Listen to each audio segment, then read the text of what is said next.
Mas antes, a pergunta é: você e eu estamos mortos para o pecado e vivos em Cristo Jesus? Sim ou não? É uma certeza que nós precisamos ter em nosso coração. Coloca para mim aí, mídia, por favor, 1 Samuel, capítulo 15, versículo 22 e 23. Aqui, Samuel chega diante de Saul, uns versículos antes, e dá uma ordem. Que ele desça, estou ficando velho e ofegante, né? Que ele desça e acabe com os amalequitas. Essa era a ordem que Deus dá através do profeta para que o rei fizesse. Aqui nós vemos um Deus que manda dizer assim para ele: vai lá e acaba com todo mundo. Acaba com tudo. Mata todos. Não importa se é criança, se é velho, é novo, mas mata todos. Assim faz com o gado, com tudo aquilo que ele tem. Porém, Saul, ele não obedece. Ele vai lá, mata sim, quase todo mundo, mas o melhor ele retém. O melhor da ovelha, o melhor do gado, o melhor do despojo do ouro e da prata, ele retém. Pensando que aquilo ia beneficiar ele. E ele poupa a vida do rei Agag. Aos olhos de Saul estava tudo certo. Ele fez aquilo que Deus mandou, mas ele fez por parte. E aqui eu abro um parênteses para você e para mim e pergunto: será que nós estamos fazendo tudo o que Deus manda a ser feito na Bíblia? Ou nós pegamos um texto fora do contexto e queremos adaptar ele na nossa vida? O exemplo é Saul. Ele adapta de uma mensagem que o profeta entrega para ele e não faz, e não cumpre aquilo que Deus mandou fazer. E Samuel chega no meio do povo e pergunta para o rei: que mugido é esse que eu escuto? Essas ovelhas berrando. E o rei diz: não, nós pegamos o melhor dos amalequitas e trouxemos. E aí Samuel responde para ele. Samuel, porém, respondeu: acaso tem o Senhor tanto prazer em holocausto e em sacrifício, quanto em que se obedeça a sua palavra? É uma pergunta que ele faz. A obediência é melhor do que sacrifício, e a submissão é melhor do que a gordura de carneiros. Pois a rebeldia é como o pecado da adivinhação, a arrogância como o mal da idolatria. Como você rejeitou a palavra do Senhor, assim o rejeitou como rei. É forte, igreja. Naquele momento, Deus rejeita o reinado de Saul. Quando nós desobedecemos a palavra de Deus, nós somos rejeitados diante do Senhor.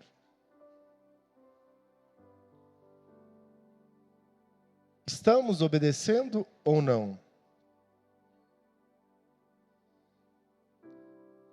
A minha oração essa noite é que o Espírito Santo nos traga mansidão, domínio próprio, e que nós possamos compreender a palavra que Ele quer ministrar aos nossos corações. Acaso Deus quer que nós venhamos sacrificar algo ou obedecer? E o sacrifício nos dias atuais é a consequência do pecado na nossa vida. Quantas famílias elas são destruídas, onde há separação entre o marido e a esposa porque houve um adultério? Ou muitas mentiras, e houve uma separação. E qual é a consequência? Isso é sacrifício. Sacrifício naquele que se separou? Não. Se tem filho, há uma consequência sobre a vida dos filhos. E muitas vezes nós, como casal ou como família, nós não queremos obedecer o todo do que Deus fala para nós. Nós queremos adaptar algo e encaixar a Bíblia na nossa vida. Mas é o contrário, nós devemos nos encaixar nela. E muitas vezes há uma luta entre o espírito e a carne. Por isso que Jesus vai dizer que aquele que quer seguir ele, negue-se a si mesmo, toma a sua cruz e siga. Não é eu ter, não é eu saber, é eu ser. Quem eu sou em Cristo Jesus. Quem Jesus é para mim. Ele é meu Salvador? Aleluia, Bruno Mário. Até eu cheguei a pular aqui. Jesus é o meu Salvador? É Ele que eu anseio para a volta? É Ele que está moldando o meu caráter, o Espírito Santo? Não, mas eu sou igual Pedro. Bateu, levou. Pedro se converteu, e tu? Não, mas eu não levo o desaforo para casa. Show de bola. Nós, como homens e mulheres e jovens, né? Porque eu sou jovem, né, Nicolas? Nós que completamos 18 anos aí logo ali em seguida, nós precisamos exalar a presença de Deus aonde nós formos. Você foi levantado para ser coluna do Senhor naquele ambiente. Só que você, quando você adentrar o ambiente, as trevas têm que se dissipar. Porque se você entrar e as trevas não se dissipar, infelizmente o Espírito Santo não está com você. Se você chega numa roda de amigos, eles continuam falando as mesmas baboseiras que antes de nós nos converter, nós sentávamos, falávamos e repetíamos. Agora, quando nós, com um novo convertido, eles têm que parar, eles têm que respeitar, porque você mudou de rota. Você parou de falar mentiras. Essa é a consequência. Essa é a consequência. Amém?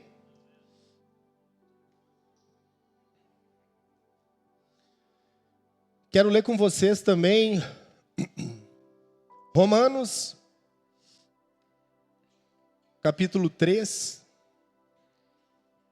10 e 12.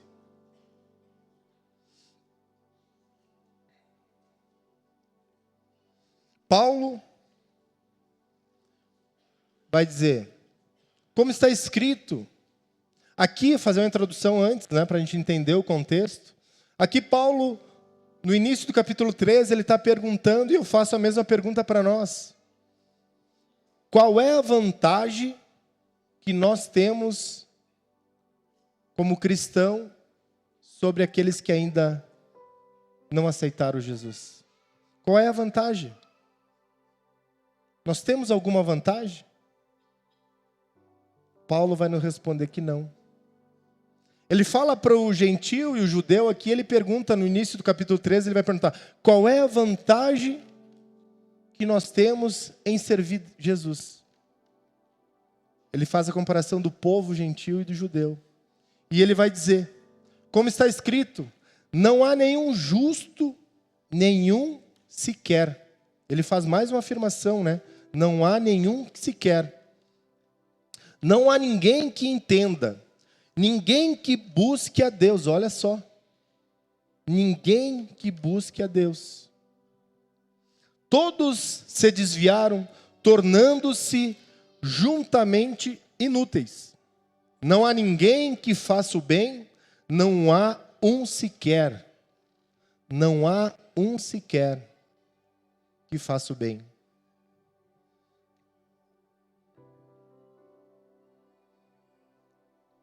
Porque o bem que a gente quer fazer, nós não fizemos. O que há de bom em mim se chama Jesus Cristo. A única parte boa que tem dentro de mim é Jesus Cristo. E dentro de você também é.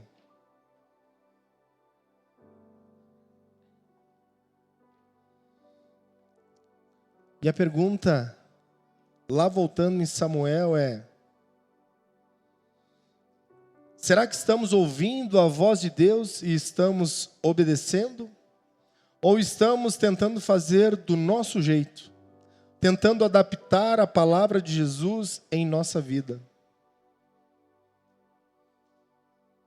Naquele momento, o rei Saul reinou por longos anos. Nem tudo que está dando certo significa que Jesus está dentro.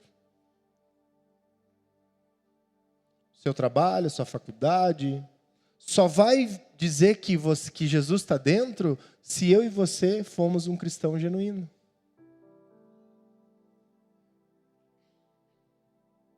Existe um louvor do Leandro Borges que fala que os amigos abandonaram os colegas porque eles ouviram aquilo que você não ouviu.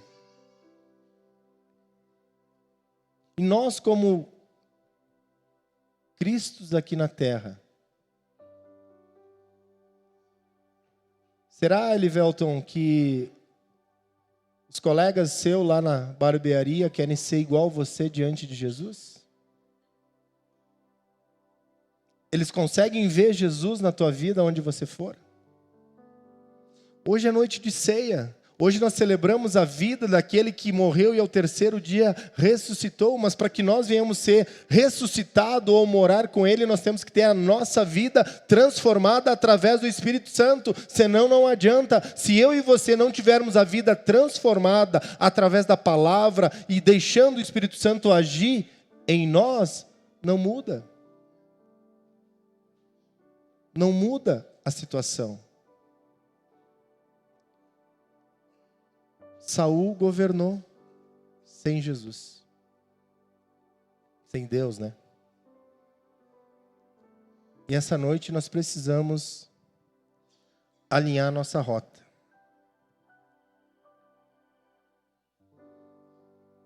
Como eu falei, Paulo ele vai dizer: todos nós temos nós qualquer vantagem? Não, de forma nenhuma, pois já temos demonstrado que todos, tanto judeu como gregos, estão debaixo do pecado, como está escrito: não há um justo nenhum sequer.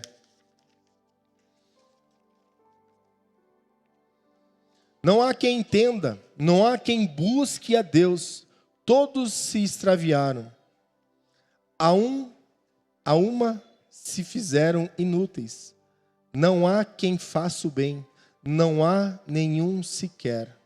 E aí ele vai dizer lá no 7, vai dizer assim, 7, do 18 a 21. Sei que nada de bom habita em mim, isto é, em minha carne, porque tenho o desejo de fazer o que é bom, mas não consigo realizá-lo.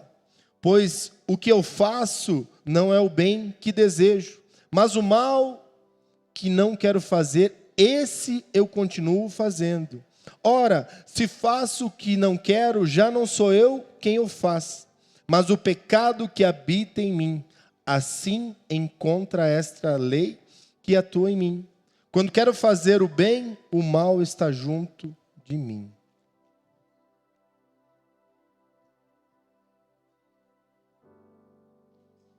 O bem e o mal. E nós precisamos nos afastar. Tem pecado que eu venço em jejum e oração.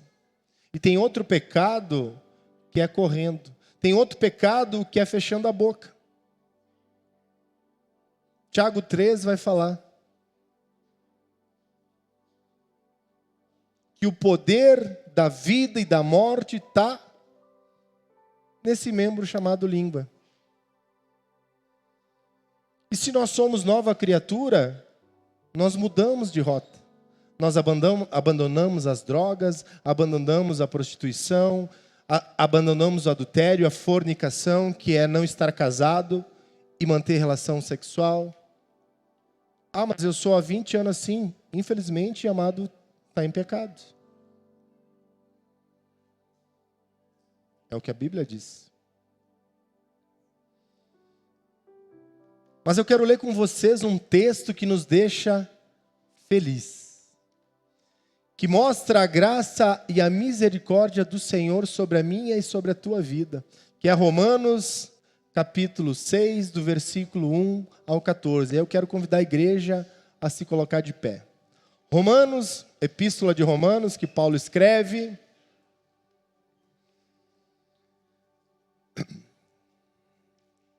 Aleluia! Não me deixe sozinho aí, amados. Vamos lá. Vamos, igreja, né, Antônio? Capítulo 6, versículo do 1 em diante vai dizer: que diremos, pois? Já começa com a pergunta. Permanecemos nós no pecado para que seja a graça mais abundante? De modo nenhum. Como viveremos ainda no pecado nós, os que para ele morremos? Ou porventura ignorais que todos nós que fomos batizados em Cristo Jesus, fomos batizados na sua morte? Fomos, pois, sepultados com ele na morte pelo batismo, para que como Cristo foi ressuscitado dentre os mortos, pela glória do Pai, assim também andemos nós em nova vida. Porque se fomos unidos com ele na semelhança da sua morte, certamente o seremos também na semelhança da sua ressurreição.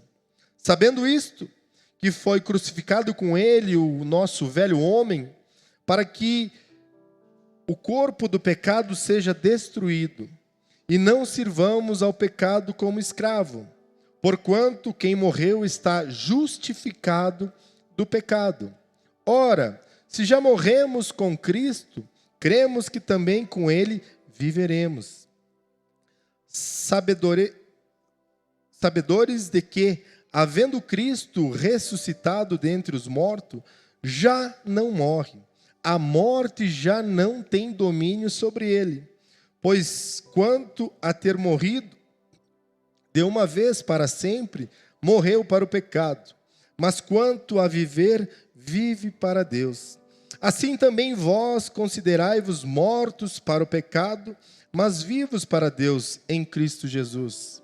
Não reine, portanto, o pecado em vosso corpo mortal, de maneira que obedeçais às suas paixões, nem ofereçais cada um os membros do seu corpo ao pecado, como instrumento de iniquidade, mas ofereçai-vos a Deus como ressurreto dentre os mortos, e os vossos membros a Deus como instrumento de justiça. Porque o pecado não terá domínio sobre você, pois não estáis debaixo da lei, e sim da graça. Amém. Pode se sentar?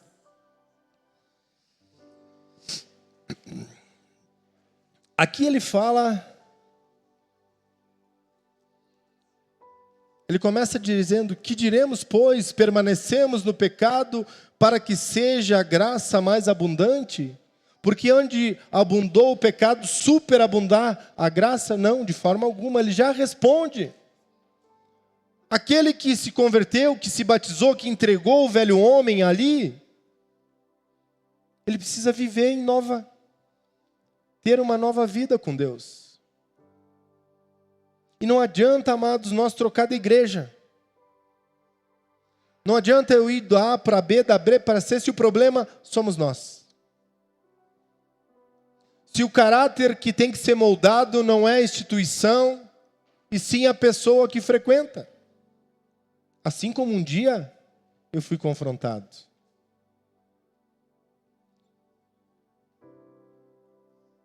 Mas pastor, hoje é noite de ceia. Sim, queridos.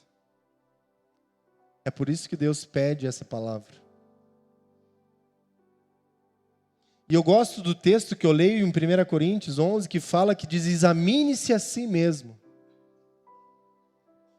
Porque é para eu e você examinar a minha vida antes de ceiar, para ver se, olhando para a cruz, a minha vida está de acordo com o que a Bíblia diz.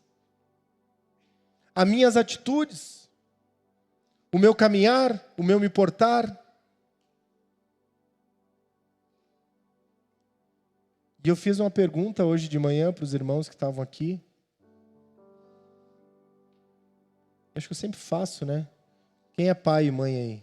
Erga a mão. Uau. E a pergunta é, será que os nossos filhos veem você e eu como espelho de Jesus? Será que o seu filho, ele quer ser você, copiar você nas suas atitudes dentro de casa quando você diz que é cristão?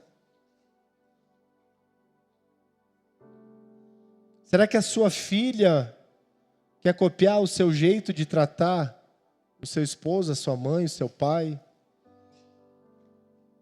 Você dizendo que é cristão? Porque se nós não fizermos algo diferente em nós, numa conversão genuína, que traga Jesus para a nossa vida, 24 horas, de nada adianta. Eu posso vir 5, 10, 15, 20, 30 anos dentro de qualquer igreja. Se eu não der a liberdade, por isso que Jesus diz que Ele está à porta e bate para aquele que abrir o seu coração, dá permissão para o Espírito Santo nos confrontar em amor, nos mudar o caráter. E aí a gente vai mudar de rota. A gente vai ter uma vida mais tranquila. Eu vou ter prazer em voltar para minha casa. De olhar essa mulher, desculpe as mulheres, mas a mulher mais bonita está aqui, ó. Minha esposa, a pastora Kátia, né? Não você, pastora Adilene, mas a minha esposa aqui, ó. Eu não tinha prazer de voltar para casa. Eu gostaria de jogar bola, porque trabalhava até mais tarde. Mas quando deixei Jesus tirar o que era o eu e colocar dele, Jesus ele quer tirar algo de você, mas para ele tirar, para ele colocar algo dentro de você, ele precisa tirar. Eu não consigo colocar nada dentro do meu roupeiro se ele está cheio de roupa. Eu preciso doar. Jesus não consegue entrar no seu coração, no meu coração, se o meu coração e o seu coração está cheio das coisas do mundo. Em outras palavras, cheio de pecado. E Ele traz você para a igreja para que você olhe para a cruz, olhe para ela e diz, está vazia. Ele ressuscitou, Ele morreu ao terceiro dia e Ele vem buscar a sua noiva. A ordenança dele é a ceia do Senhor, uma delas. Para quê? Para que nós venhamos sentar, na palavra figurada, né? Olhar a mesa do Senhor e dizer, sim, Jesus. Aqueles cravos eram para mim. Aqueles açoites eram para mim. Aquele guspe era para mim. Aquele beijo que Judas dá e traz Jesus era para nós. E quando Judas beija Jesus, o que Jesus fala para ele? Eu te amo, Judas. O tema da mesa que Deus deu para os nossos diáconos, para os nossos líderes, é voltando jardim da intimidade. E a intimidade eu só tenho com aquele que eu sou íntimo. Intimidade eu tenho com quem eu frequento a casa. Intimidade eu tenho com aquele que eu visito. Intimidade eu tenho com aquele que é da família. E Jesus faz parte da sua família? Ou melhor, você faz parte da família de Jesus?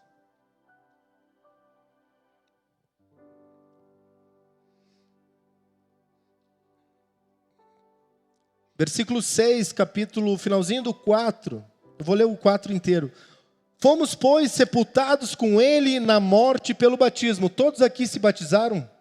Quem não é batizado ainda? Pode erguer a mão que eu não vou. A gente não está com a piscina pronta. Mas se quiser batizar, nós corremos lá e já peguei. Ah, não.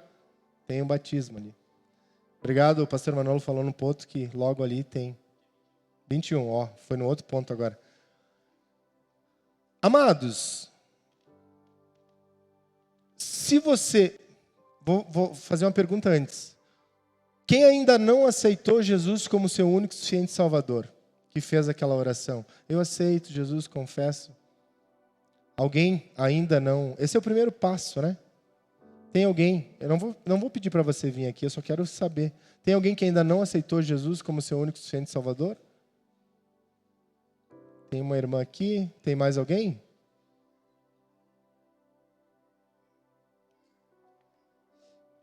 Esse é o primeiro passo.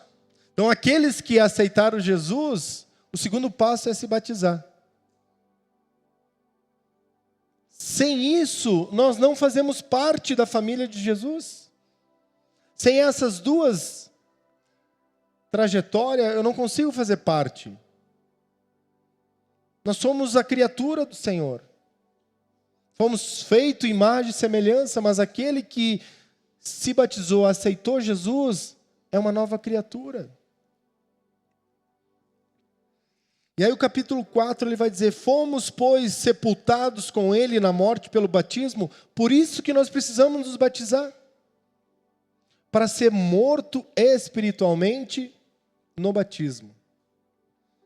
Para que como Cristo foi ressuscitado dentre os mortos, pela glória do Pai, assim também andemos nós em novidade de vida.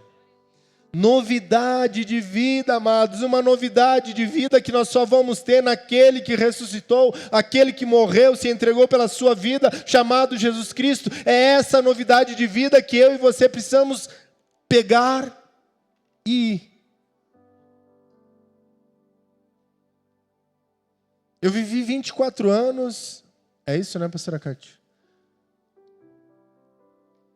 Sem Jesus. E quantos anos você está sem Jesus? E acha, nos teus 20, 30, 40 anos sem Jesus, que deu certo. Mas aquele que diz assim, ó, em novidade de vida. Eu preciso aceitar Jesus, me batizar, participar da ceia dele para andar em novidade de vida.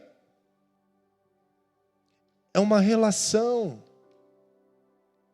É uma relação, uma intimidade. E como que eu vou ter intimidade com alguém que se eu não busco? Se eu não falo, se eu não escuto a voz do Senhor? Que intimidade é essa?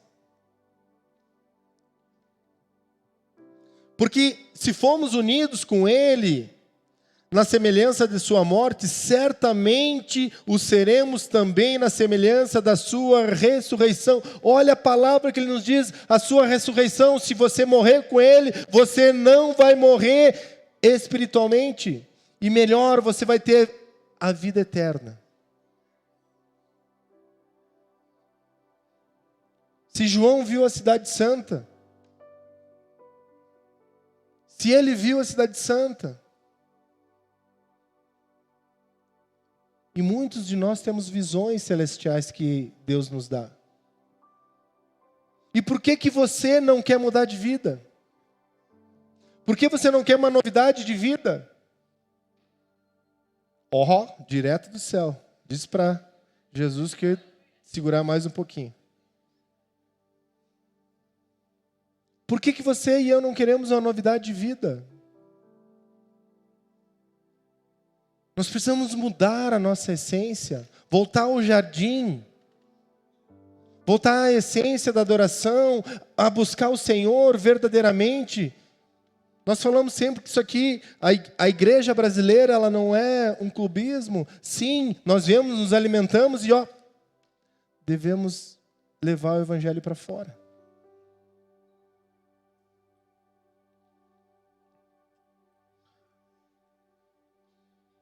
Há um louvor que nós cantamos sexta-feira à noite aqui na consagração do Ministério de Louvor, que é da Juliane do Léo Brandão, fala do vazio que nós tínhamos e Jesus preencheu. Mentira. Se quando Jesus preenche o nosso vazio, nós não dependemos de droga, nós não somos uma pessoa que fica bebendo, nós não vendemos nada ilícito. O vazio que tem dentro de nós é o lugar do Espírito Santo. Para que esse vazio, para que a depressão saia da sua vida, dê liberdade para o Espírito Santo agir na tua vida e te confrontar do pecado que você tem que abandonar. O vazio ele tem que ser preenchido. Não por cigarro, não por drogas, mas sim por Jesus Cristo. É voltar à intimidade. Ah, mas eu não consigo. Não existe eu não consigo. Existe um posicionamento. E nós como igreja do Senhor, nós temos que nos posicionar naquele que nos salva. Naquele que regenera nossas forças, naquele que traz de volta a essência, aquele que bate no esquife ou no caixão e a criança vive, naquele que chega na pedra, chega na frente do túmulo de Lázaro e diz, tira a pedra, e ele grita, Lázaro, vem para fora, e o Lázaro levanta e vem. É aquele Jesus surfista que anda sobre as águas, aquele que no meio da tempestade está dormindo no barco e ele levanta e diz, aquieta-te vento. Quem é esse Jesus que eu e você precisamos ter intimidade? Aquele que ressuscitou, que se entregou como cordeiro, mas ao terceiro dia ressuscitou como leão. É esse Jesus. Novidade de vida. É uma novidade.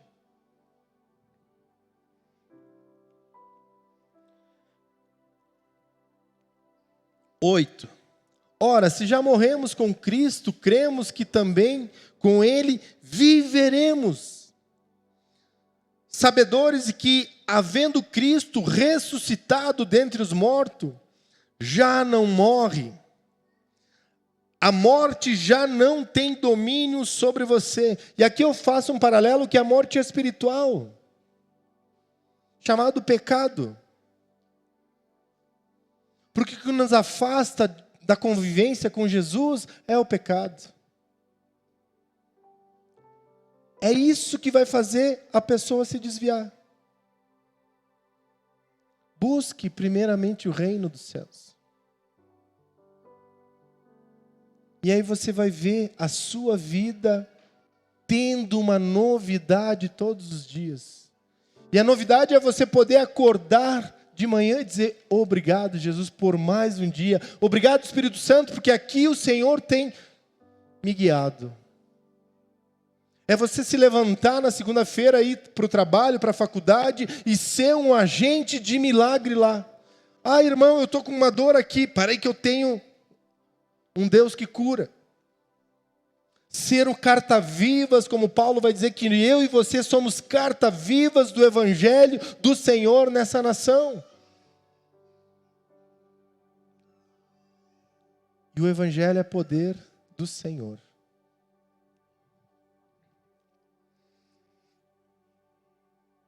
Sabedores que, havendo Cristo ressuscitado dentre os mortos, já não morre. A morte já não tem domínio sobre ele. Pois quanto a ter morrido de uma vez para sempre, morreu para o pecado. Mas quanto a viver, vive para Deus. Que nós venhamos viver para Deus. Assim também vós considerai-vos mortos para o pecado, mas vivo para Deus em Cristo Jesus. Não reine, portanto, o pecado em vosso corpo mortal, de maneira que obedeçais às suas paixões. Nem ofereçais cada um aos membros do seu corpo ao pecado, como instrumento de iniquidade, mas oferecei-vos a Deus, como ressurretos dentre os mortos, e os vossos membros a Deus como instrumento de justiça. Paulo está nos dizendo assim: ofereça o seu corpo a Deus. Ofereça o que você tem ao Senhor. Nós somos tricotômicos: alma, espírito e corpo. Quando você vem à casa do Senhor e tem intimidade com o Espírito Santo, Ele vai trabalhar no nosso espírito. E quando você deixa Ele trabalhar no seu espírito, logo a sua alma está sujeita ao Espírito. E quando isso acontece, os teus desejos, as tuas vontades, elas vão diminuir. E aí o Espírito Santo vai te trazendo uma nova vida. Vai te trazendo aquilo que você precisa amadurecer e caminhar. E há um tempo, há uma caminhada, uma jornada que eu e você precisamos percorrer até o final da nossa vida. Guardar a nossa fé. Há um estudo que diz que daqui uns 2, 3 anos a gente vai ter quase 50% da população brasileira cristã ou mais, né? Mas isso é preocupante. É preocupante, pastor Manolo, porque será que 50% da nação brasileira são crentes genuínos? Será que é aquela pesquisa do IBGE que chega para você na sua casa e diz assim: qual é o seu nome? E você responde: quantos filhos? Qual é a religião que você pertence? Ah, eu sou evangélico. Eu sou católico. E assim por diante. Agora, quando a nação brasileira se converter genuinamente a esse Jesus que morreu e se entregou por todos, nós teremos uma nação diferente. Um povo diferente. Não é estatística. Aí nós vamos ver uma nação se levantando quando nós adentrar o Beltrão de Queiroz, quando nós invadir Caxias do Sul, ao Estado como povo eleito, salvando vidas. Aí eu vou dizer assim: que orgulho que eu tenho de um povo brasileiro que mais de 50% são evangélicos. Porque se a população só preencher dizendo que é evangélico e não ter uma conversão, de nada adianta. De nada adianta. Qual é a nova vida? Efésios, capítulo 4, ele vai falar de uma vida de santidade que eu e você precisamos ter. Coloca só para mim Efésios capítulo 4, 25.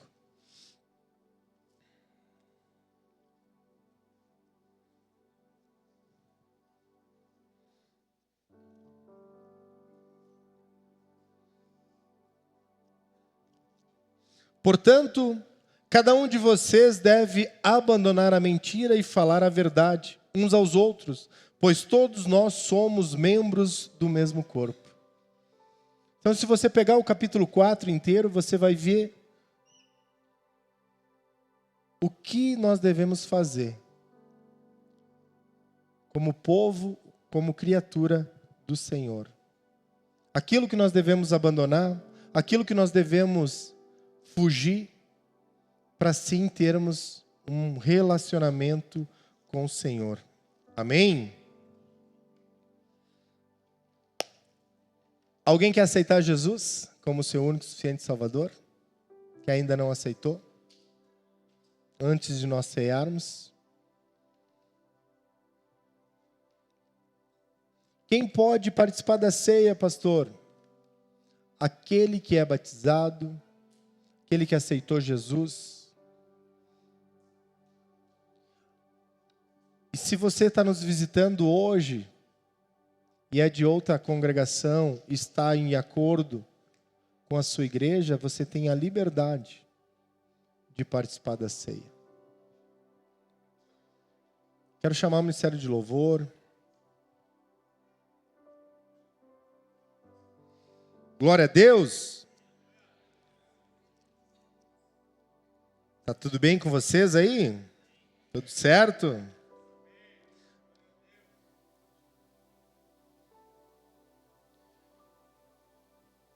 E é uma noite de reflexão. É uma noite onde nós precisamos alinhar a rota. Principalmente a rota da nossa vida. Em direção do que é a cruz. Em direção de quem é esse Jesus que nós cantamos, louvamos.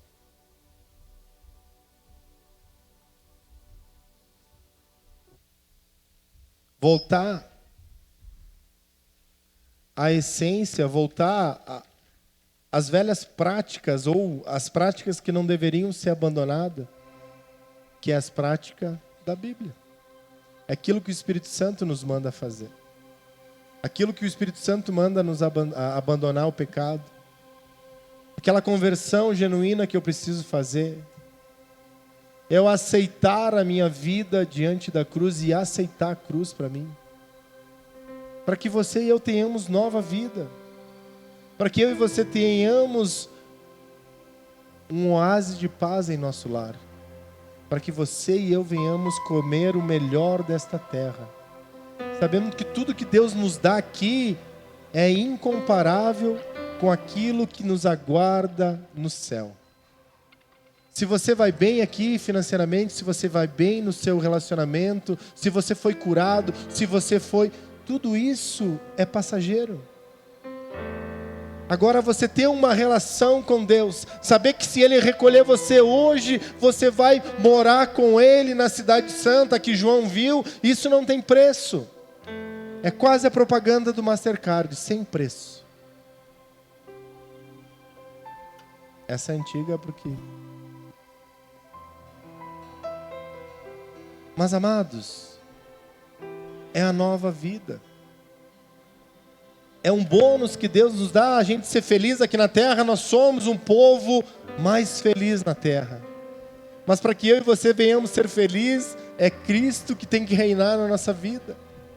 Para você ter um casamento sucedido, Jesus tem que ser o cabeça do seu lar.